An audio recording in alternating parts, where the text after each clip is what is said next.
On nights like these, when the wind whispers through the trees and the moon hangs heavy in the sky, the past likes to crawl out of its forgotten corners. They say that on Halloween, the veil between our world and theirs becomes just a little bit thinner, just a little more fragile. Maybe you felt it.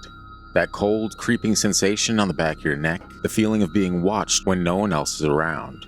But what if those things weren't just tricks of your imagination? What if the shadows you thought you saw out of the corner of your eye were someone, standing just beyond the light? Tonight we venture into the haunted corners of childhood where strange voices and distant silhouettes beckon from the darkness. You might think you're safe, but in these stories you'll find that the past is a way of haunting the present. No matter how hard you try to forget, these tales aren't for the faint of heart because the shadows we leave behind sometimes follow us, closer than we'd like to believe. So sit back, turn on the lights, and welcome to a Halloween night where reality and nightmare blur in ways you never expected. Listen closely because someone, or something, just might be calling your name. We'll see you on the inside for a very serious episode of Sleep with the Lights On, undoubtedly.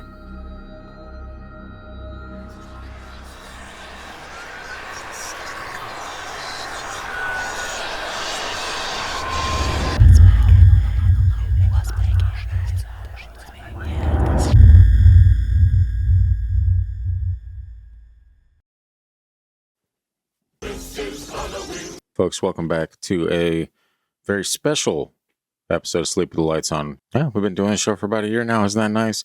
In lieu of my father-in-law, Christian, as you may notice, sitting across from me is the one and only Bigfoot, or the one of many, I should say. So he's going to be tuning in for today's episode. What are you guys doing for Halloween, huh? Did you check out the Halloween Spooktacular number 5? It's pretty great.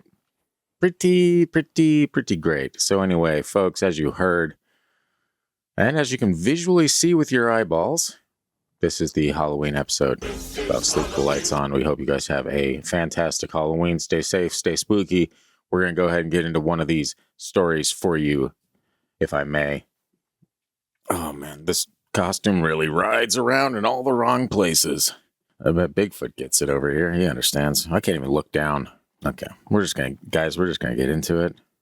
I believe this to be good. Hopefully everything sounds good. It's really hard, turns out, to produce things when you can barely see through your teeth and when your co-host is a Sasquatch. So, this is Halloween. Yeah, gotta have the cans. Good job, Bigfoot. Anyway, this first story is called The Roommate. It's by Komke, 28. Who cares?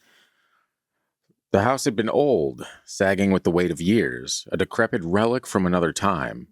It was college, after all, and nobody cared much about where they lived as long as the rent was cheap and the neighbors weren't too nosy. They hadn't expected the place to carry more than the usual burdens of age, creaky floors, drafty windows. But this place had something else. Something darker. It started with the roommate. She practiced Wicca. Oh no. Can't have that, which nobody took too seriously at first until she mentioned something odd.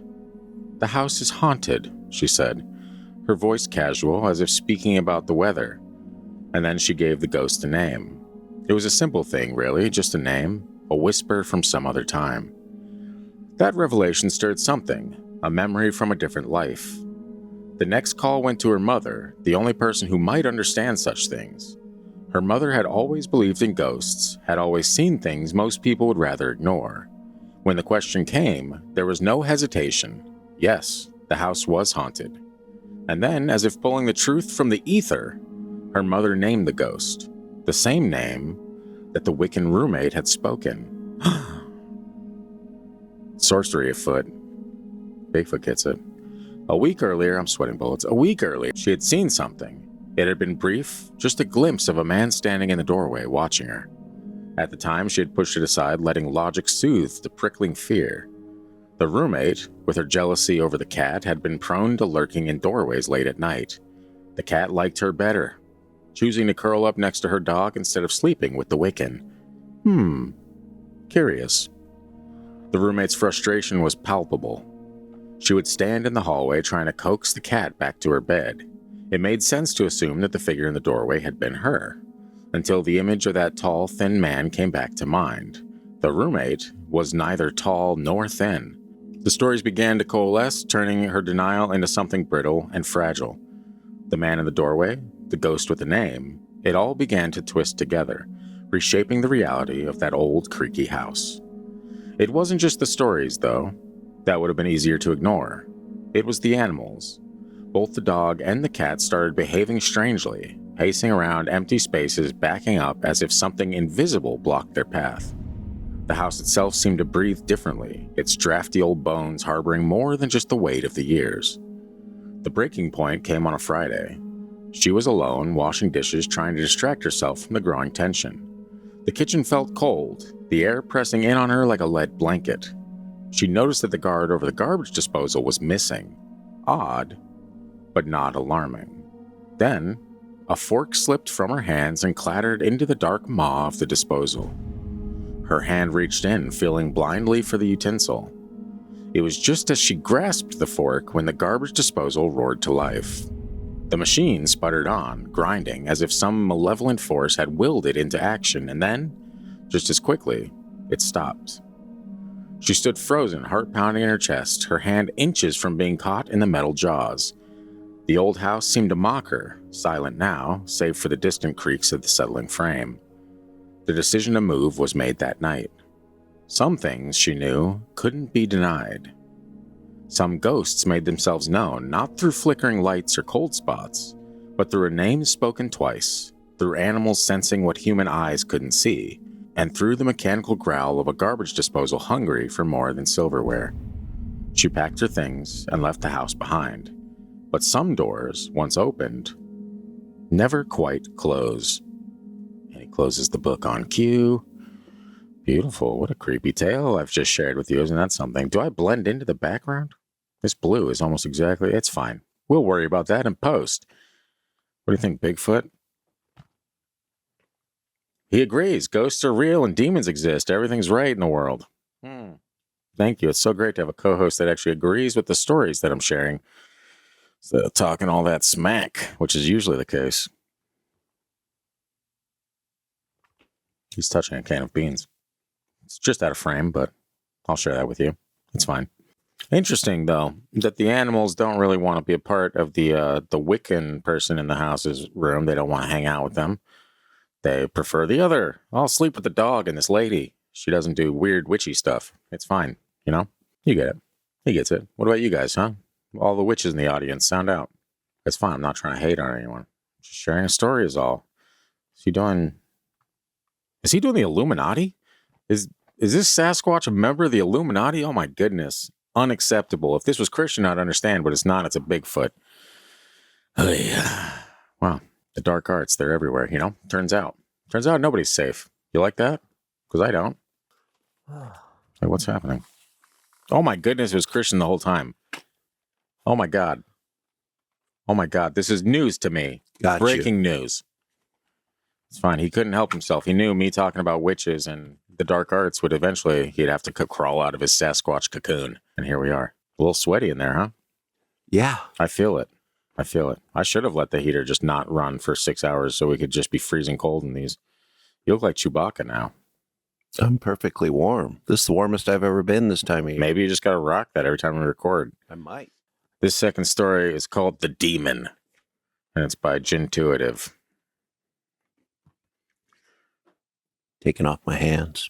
I should say the original story is by Gintuitive. I have altered some things.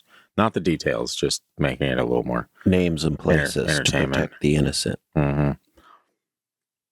When the boy was about 5, he lived. Oh, this is the story I was talking about in the episode. I was like, there's a story of a demon I had, or something like a closet. The boy who lived. The boy who lived. And he lives through all of us. Play on the girl who lived. Okay. Doctor Who. Doctor Whom? Who? Whom? Who? Huh. Fucking owls all in this place. Did you see that graphic last time you did that? Mm-mm. On Sleep with the Lights On? Oh. Everyone else did. Which episode? I honestly don't know, man. I don't know what day of the week it is, to be honest with you. Oh, yeah, it's Halloween. This is Halloween. Anyway, when the boy was about 5, he loved playing in his closet. A small space that felt like his own secret world. It had an old-fashioned square window that framed his favorite pine tree outside. He would spend hours there, lost in the imagination. But on one fateful day, as he turned away from the window, something was waiting for him. Up in the corner of the ceiling, a creature hovered, a demon-like thing. Its claws were long and needle-sharp, its teeth jagged and bared in a grotesque snarl. The thing's body was thin, emaciated even, fading into a mist where its legs should have been. It had no feet, just a ghostly haze. It's Genie from Aladdin, turns out. The boy stared, frozen in horror, as it shrieked at him, a sound like tearing metal in pure malice. He screamed. Who wouldn't? Panic surged through him as he bolted for the front door, his little hands grasping desperately at the knob, but it wouldn't turn. The door had locked itself, trapping him inside with the demon. He screamed again, a primal cry of terror, pounding on the door with tiny fists until finally someone wrenched it open. He was pulled to safety just in time. For a long time, he couldn't bring himself to go near the closet again. The sight of that demon haunted him. His home, over 100 years old, had always felt off. It was haunted. There was no doubt about that. He had seen ghosts before, fleeting figures in the corners of rooms, things moving in the shadows when they shouldn't have. His mother heard them too. The creaking footsteps of the dead pacing up and down the old wooden stairs late at night. But the basement was the worst. The air down there was thick with a sense of dread. You needed a skeleton key to unlock the door and venture down to the sub pump and the old rusted oil furnace. Every time he had to go down there, fear prickled the back of his neck, his imagination conjuring all sorts of horrors waiting in the dark. One of the ghosts that haunted the house was his great-grandmother. She had died before he was born, but he had always heard stories. And in a strange, twisted way, she had saved his life once. But that was a different story, another brush with the supernatural that had left its mark. Years later, he saw other ghosts too. The infamous Civil War soldier at the Crescent Valley Hotel, the one ghost hunters had come to investigate for their TV show. That apparition had been eerie, unsettling, but nothing like what he had seen in the closet that day. No, the demon was different. The demon wasn't just a joke. It was a nightmare made flesh. The kind of thing that sinks its claws into your mind and never lets go. Which is, of course, tradition for demons. I don't understand why there's ghosts in this house along with demons. That kind of doesn't make sense to me. You're right. It's probably all demons, huh? We solved it. Good job. If it was a movie, it would be all demons. But in real life, demons don't exist. Oh, I forgot. I forgot about that. What an interesting fact. Made it up. No, do that again. That was such a treat. That was the best video of all time, man. Honestly, such a great video. Underrated, much like everything we put out there. Underrated. Christian and I are going to be long gone, and the future is going to find an archive of absolutely strange shows, and they're going to be like, you know what? Really should have paid them more respect while they were around. Yeah. We show up in costumes. In costumes, no less. We make a fool of ourselves for your entertainment. Least you could do is hit that like button, you son of a... Do you remember when we had Dustin on? Dustin? Oh, yes. Who could forget? When I'm wearing this, I kind of like with this looks like his chest hair. Wow. You're just going to put Dustin on blast like that? Yeah. He slapped me one time. Oh. I will forever pay him back. Forever pay him back. Hey, you got a hairy chest, Dustin. What are you, some kind of man? Gross. We don't do that around here. Talk about ghosts and shit. And shit especially. So what do you think, Christian? Demon in the closet, huh? No. Oh, no? There was no demon in the closet. Moving along. Just a child's imagination. And it was just a child's imagination. I do have a question, though. Do you think... Yes. Probably. Sometimes we add extra fear to a child's life when we introduce them to the potential of Ghosts demons. and stuff? No, it's more of I think in certain ways we maybe teach our children religion early on is maybe too much for them. Does that make sense? Do you know what I'm like? No. Because some parts of religion is just too much for a young child's mind, It- especially if you're dealing with demons. I mean, Children sure, you're don't not going to need- be like, so anyway, there's demons out there, small boy. No, Let me tell you about Satan and his friends that come and scare the shit out of you kids. no, I don't think that you should be talking demons and stuff right off the bat. But I do Ever. think sharing the love of Christ is I think a that's wholesome thing for a child to hear. It's okay. Love is real. Demons are not. Get a load of this guy. No, I don't think it's. I think you obviously don't share everything about the spooky nature of our reality, but I think there are certain things that, especially if the question is brought to me, then I will ease into it. But I'm not going to straight up lie to my child because I don't do that about anything. Unless, of course, he asks for snacks and I say, they went night-night, buddy. Your snacks went night-night. Miss Rachel, she's fucked off. We call that, we need a little bubble here, a fucking lie. Da-na-na. A fucking lie. Okay, just a lie because we're talking about kids now.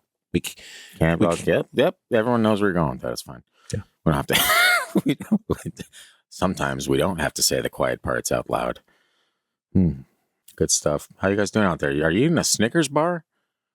Wow. Is that a peanut butter Snickers? Wait, hold on a second. Bring that bad boy over here. I hope that resonates with one person. Just one person is like, they needed a Snickers bar. yeah. Hungry? We saw what you did. Why wait? Absolutely. I got low blood sugar, friend. Anyway, we have one final story for you guys, and then we'll talk about other stuff. Does that sound fun? This is Halloween. Anyway, this is called Voice in the Corner, and the original story was Malum Incarnatum. Is that me in the corner? I've made so many losing my religion jokes references over the course of this show. That's why I threw that one out there. Yeah. It is you in the corner. I damn lost my religion, according to Scott. Had to have had it in order to lose it, but that's fine. Yes. So the original author of the story was Malum Incarnatum. Sounds demonic. Sounds like witchcraft to me. I don't know about you guys. It's probably just Latin. Right? What was the second word? Incarnatum. So I guess malice incarnate. Does that sound right? I don't think so. What about you? I think the incarnate part is right. Where is our Latin speakers out in the audience? The devil? Are you out there? No, it's fine. Probably is. Definitely Where are the ghosts that don't know how to speak Latin? Wow. Brought it back. Made it up. I don't understand why you're making fun of me. Unless you're from a country that, or a ghost that spoke Latin in their life, you're not going to know Latin just when you cross over. I just want to call back on that one because I know that was a while back, but I felt called out. I don't know why you think ghosts are smart. They fucking clink chains and push chairs around. Chains? What is this? Scrooge? Sometimes they bring out a black lab or a stuffed giraffe. Ebenezer Scrooge coming in hot, along with Melissa and Doug Stuffies. If you don't get that reference, go listen to the Halloween Spooktacular number 5 that dropped today as well. So if you're not listening to the podcast, it comes out every Thursday. Most of our listeners know that. You may be new on YouTube and you may be like, hey, I kind of like these assholes. And I hope that they continue to record in a garage for years to come. However, I didn't know they had a podcast. And now I'm giving you a backstory the way Christian usually gives candy wrappers a backstory and any story that he doesn't understand. It's fine. Honestly, just go check out the podcast. The Freaky Deaky is popping up right here. Always wanted to do that, and I did. Now, back to the story from Malum Incarnatum. Wow. Memorized that after saying it twice. Very good. Way to go, me. Says, the house stood on creaking bones, old, weathered, the kind of place that held on to its past like an old man gripping a secret. It was the kind of home that children whispered about but never truly understood. And in one small bedroom, tucked away in the shadows, a young child lay awake, listening. Night after night, a voice called from the corner. A voice called from the spotlight. No, always a woman, always calling the child's name. Soft, almost comforting, but with an edge, like the soft scrape of a blade on stone. The voice came from the same corner every time, where the bed rested and it never shifted. That corner, steeped in cold and dread, held something ancient. Something in the child dared not explore. The house was old enough to have been passed down from owner to owner, each leaving their stories and their dead behind. Maybe some of those owners still clung to the place, but no one ever looked into it. No one ever questioned the lingering presence in the walls. Outside, Every night, like clockwork, the child would see him. The shadow of a man. He stood near the fence just beyond the glow of the streetlight, silent and still. He was always there, watching. A silhouette cut from the night itself. No one else ever noticed him. No one else seemed to care. The child tried once, just once, to speak of the woman's voice and the man's shadow. There was no comfort in telling, only cold disbelief. The father had listened, and his face twisted, not with concern, but with something darker. Fear, maybe, or revulsion. He thought his child was sick, wrong somehow, like the house itself. One word about an institution was all it took to ensure the child never spoke of it again. And so the years passed, silent and filled with shadow. Kind of downer ending. Probably should have put that in the middle and not at the end. This is Halloween. I feel like there should have been a cart going by this house every generation. Bring out your dead. What if that's how you keep ghosts from happening? You have to give them to the cart guy? Yeah. Say, hey, someone forgot to pick up our ghosts. With the bird mask? Spooky. That's what you should have had for Halloween, one of those. Maybe next year. Isn't that like a plague doctor? Yeah, I'll be a plague bird. There you go. The old plague bird. They call him Old Plague Bird McGee. You guys can start too. Distant relative of Big Bird. Little known fact. Cool. What would you do if every night you look in the backyard, like through your window, you're just kind of peeking outside and you see the silhouette of a man standing in your backyard? If it's every night, I'm going to tell you exactly what I'm going to do. I'm going to get a fucking camera. He's going to take a picture. Yeah, eventually, and I'll try different cameras. Eventually, I'll find the right settings and we'll have evidence. There you go. There you go. He solved it. Wow. Now, what would you do if you heard a voice coming from the corner of your room every night? I would take my medication. Oh, he got him. Roasted him. A little disrespectful. Just kidding. Just kidding. It's a joke. Just joking. Christian, this is a very serious podcast, and I'm quite frankly very tired of you making a mockery of it. I feel like I'm watching like an old Hanna-Barbera cartoon. Like you're cosplaying one of the... Wow. What is that? That shark? That shark? There's a shark from Hanna-Barbera. Did he drive in a car? I mean, weird question. He probably hung out with Speed Buggy every once in a while. Is that... Because that's what I'm picturing as a shark in that Speed Buggy thing. I feel like he used to hang out with them. Someone help me out. Help Christian out. We're both lost, wandering, floundering even. Circling. Smelling blood in the water, if you will. Anyway. I went... Because the name of the person that put together that story originally, Malum... Incarnatum. Yeah. I had to look up what Malum meant because I just dealt with this recently when we talked about witches. Malum is a Latin word that means something bad or evil. Wow, almost like, what did I say? Something like that. Hey, he guessed it. He doesn't speak Latin like the ghosts. Or malum is also a Latin word for apple. Wow. Okay, well.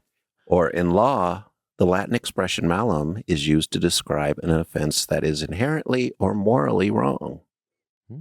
All of those are interesting, except for the apple bit. The apple, I mean, if we go... Apple forever. Is that what it means? What? No, apple incarnate. It was just an apple. Hey, guess what, pal? It's just an apple. Eve and Adam are walking around, and Eve's like, you want to eat this malum? Manger this malum? Manger this malum, indeed. I said malice incarnate, right? That's kind of right, malice? I think that's what I put in there. Yeah. And it came up with that. So who knows? Yes, malice incarnate. But we like the evil part of it. I mean, I do. Scott, maybe not. Christian, some of us don't bow down to evil dark lords and deities. Whatever, Sharky Poo. Now, those are fighting words. Christian, I'm tired of you Are making you a a shark? mockery. Yeah, Or I think are you so. just like a weird dolphin? Christian, I think the teeth explain that. I think you can, and the tail that is currently wedged up my asshole can also explain that. Yeah. You're not really scaring me, though. Even if I was in the water, I don't think I'd be afraid of you. I don't think you can say that because we're not in the water. Number one, you don't know my techniques and maneuvers. You don't know the fear that I emit. I know the fear. Well, you know the fear that I emit, but not the fear that I... You know what? If It's we're fine. at the beach and Scott's in his shark suit, I'm in my Bigfoot suit. I'm in the water, not afraid of Scott because he's afraid of the water and sharks. I'm afraid of the water? When did that happen? You're afraid of sharks. I remember when he was talking about going on his honeymoon. He's like, I ain't going in that water. There's sharks. Yeah, I did go. I'm more concerned with jellyfish, honestly. Those are more common than, You than just anything. find somebody to pee on it if you get stung by a jellyfish. Yeah, that's what I'm going to do. I'm going to walk around the beach and be like, "Excuse me, sir, please pee on my legs." Oh no, it's also stung me on the cheek, sir. If you would, please. Wow. This is a kid's show.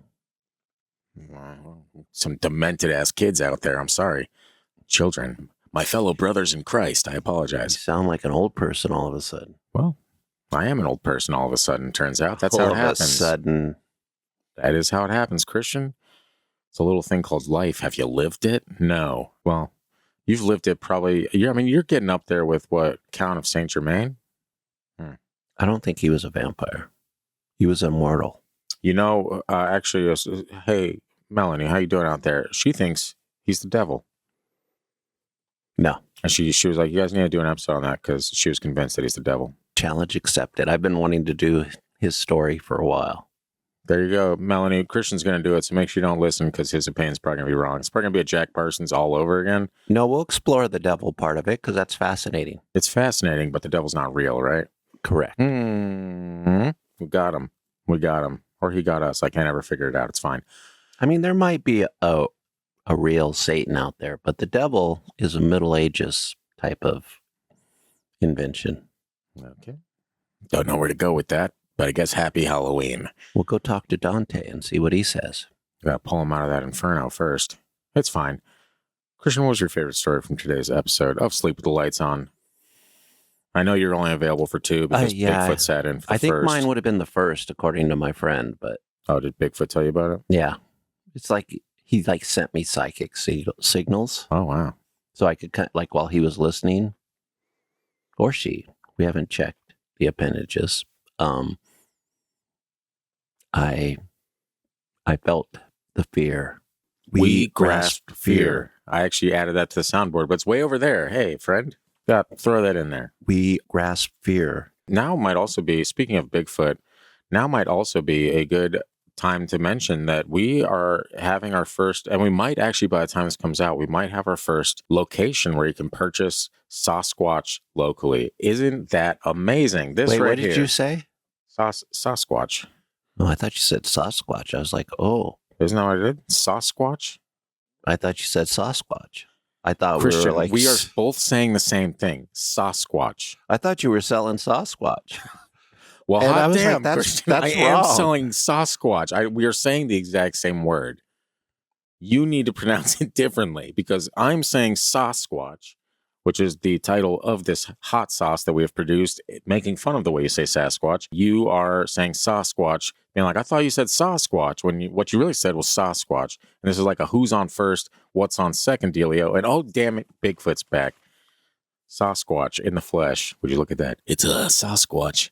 Anyway, folks, like I said, we haven't done it yet, but we actually are going to be dropping off some bottles of Sasquatch. Do you want to rock that? You can, yeah. Bigfoot, take it away. Yeah, go ahead and showcase that bad boy. If you are local to the Anchorage or Palmer or Wasilla area and you'd like to get a bottle of Sasquatch, you will be able to find it. And if you haven't visited that place, you need to go check it out. Half of the decor that we got in this studio is from that shop. Rob is an amazing artist, first of all. He does paintings of all kinds of Bigfoot, and I found out recently that he was actually responsible for some of the most realistic-looking drawings of the original Patty film that I have seen floating around and never knew it was him that drew them because people crop out his signature and stuff, and that's not cool. But Rob is an amazing dude, great artist. Anytime you can go to a Bigfoot store, jump on the opportunity. So if you're in Palmer, Wasilla, wherever you are locally, and you want a bottle of Sasquatch, head down to the Bigfoot Art Gallery or pick up a bottle. Share it on social media. We're trying to make this Sasquatch into a global sensation. And I want you to know that this is the number one. This Sasquatch hot sauce right here was voted number one in a blind taste test of 270 different hot sauces. Okay, this shit is delicious. And I say that as someone that's not usually a hot sauce person. But now I am, thanks to Sasquatch. This is not a paid advertisement because it's our product. And guess what? This episode is over. Guys, tell us what you're doing for Halloween. And as always, stay safe out there, you know? Don't let the ghouls and ghoulies come in hot and steal your Halloween magic. and what other weird bullshit Christian usually says. Christian, do you have any final words?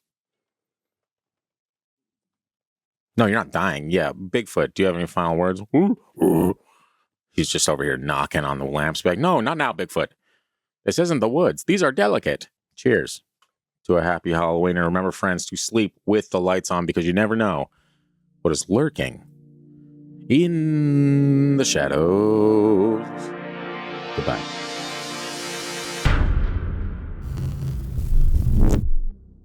Be scared.